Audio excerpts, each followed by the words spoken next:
একটা ছোট্ট গ্রামে রবির পড়া ছিল খুব মজার, কিন্তু পরীক্ষা সবসময় তার কাছে দুঃস্বপ্নের মতো। একদিন ইংরেজি পরীক্ষার দিন আসল, আর রবিকে সবার আগে ডাক দিল পরীক্ষক। পরীক্ষক, রবি, তুমি ইংরেজিতে কোন টেন্সটা সবচেয়ে বেশি জানো? রবি গম্ভীর মুখে, স্যার, আমি প্রেজেন্ট টেন্সটা ভালো জানি।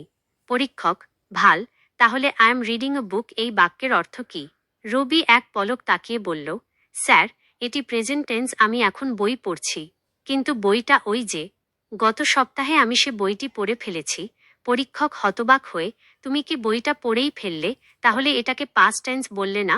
রবি হেসে উত্তর দিল, না স্যার, বইটা পড়ার পরেও মন চাইছিল আবার পড়তে, তাই আমি প্রেজেন্ট টেন্স দিয়েছি।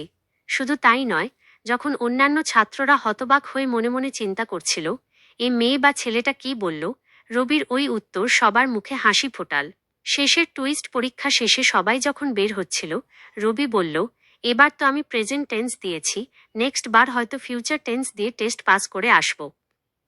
রবির উপস্থিত বুদ্ধি আর রসিকতা সত্যিই দারুণ।